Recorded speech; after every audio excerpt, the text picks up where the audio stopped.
before it was a country. So I was sort of born and bred in Dubai. I was educated in London thereafter, university, worked for a few years actually in investment banking before coming back home. While I was a student, I used to come back to Dubai and look around and think, what am I going to do? What am I going to do from an entrepreneurial perspective? I always wanted to be an entrepreneur, and I wanted to build a business. And I think this is the point I'm trying to make in this slide. I had no idea. I didn't have any mentors. Nobody advised me. Nobody sat me down and said, this is the kind of thing you should look at from a business perspective, a business model perspective. So what did I do? I just went out there and intuitively my gut told me to go after a big opportunity, a big business. And on my many trips back to Dubai, I stumbled across this massive opportunity called catering. And it was not just was it massive, it was monopolized by one provider, and that provider was a very traditional provider that had very low tech in the business. That company I exited in 2010. It was producing serving 60,000 meals a day by the end of it, and employed over 2,000 people. In the process of going out and serving this customer base, there was a huge overlap in the customer base in the hotel sector. So we used to feed all the staff of hotels, much like the lovely people here that are serving us today. And every general manager or HR manager would tell me, I have this massive pain point. And when you hear a pain point once, it's a pain point. When you hear it 10 times, it's an opportunity. And we looked at the market, and lo and behold, it was a massive opportunity. Every hotel, there are hundreds and I don't know, maybe thousands of hotels today in Dubai, have a commercial laundry problem. So we built a business that basically serviced 100 tons a day for most 5-star hotels in the UAE and employed about 400 people. I think we served about 55 hotels. In the process, I learned a lot, and I'm going to talk to you about what I learned. But I then moved to have the privilege of setting up and co-founding a company called BECO, which is the region's leading job site. Region as in MENA. And for the last 4 years, I've been doing BECO Capital, which is one of the earlier venture capital firms. We're not a fund, but that's a technicality which we can talk about a little later. We're an investment company. So, again, keeping it very high level, what did we do in order to enter a very, very large and competitive marketplace that was monopolized by one provider? Well, the thing that allowed us, enabled us to win was in the mid-90s, we were spinning out our own ERP that was basically sitting on internet infrastructure. It was dial-up, but it was basically, we knew our food cost, our labor cost on every single job, in every single sector. We were serving military, police, construction companies, hotels, and in the large industry. We knew our food cost and our inventory position and could therefore do automatic reordering. And I think that the ultimate outcome of all of this was we held 3 days of inventory on our books of foodstuff. That was a massive saving in working capital requirements, which our competition had 120 days worth of inventory on the books. So you can just imagine.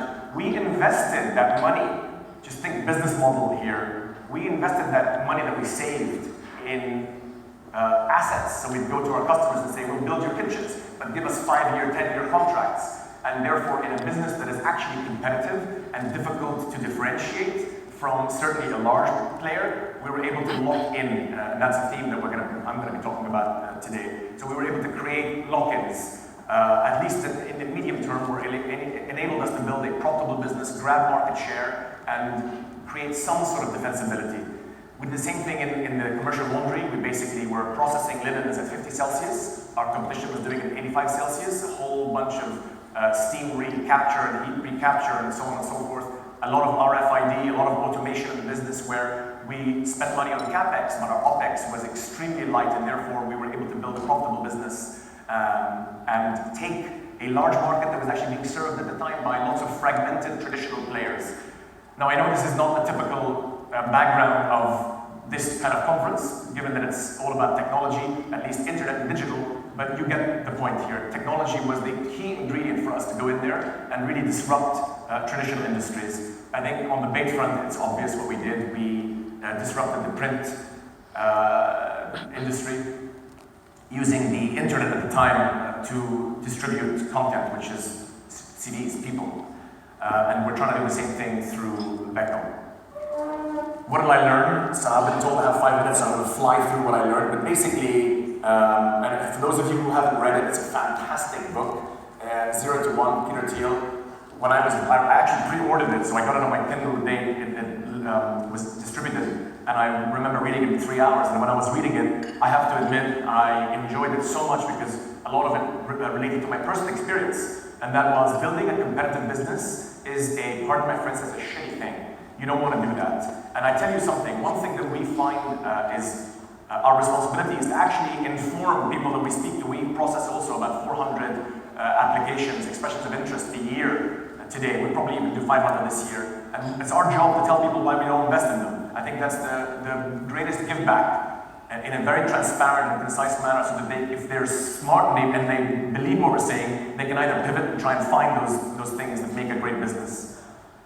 Business models aren't created equal. They're not all worth investing in, and they're certainly not worth replicating, particularly in a world of lots of cloning.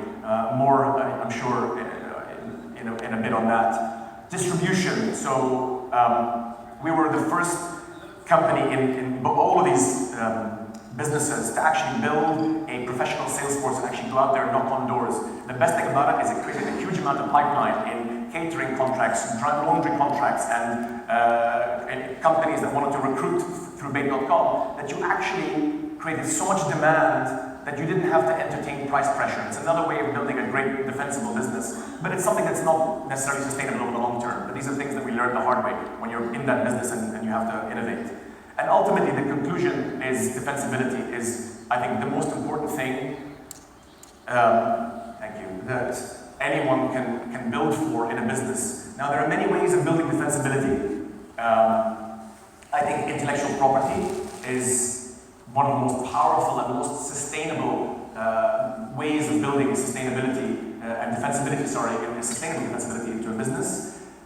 It can be as traditional as Nutella's secret formula for Ferrero Rocher, which is building massive business all over the world, or it could be Google's algorithm. You get the point. It's not just in the technology business. IP is obviously very important. Brand is extremely important. In those traditional businesses that I was involved in building, one of the things that kept us afloat and allowed us to continue to build the business and build defensibility was actually investing in the brand.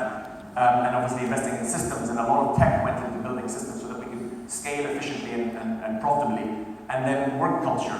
These are things that people try to copy. They are difficult to copy. They are copyable, but they all form defensibility, which we think at BECO is extremely important.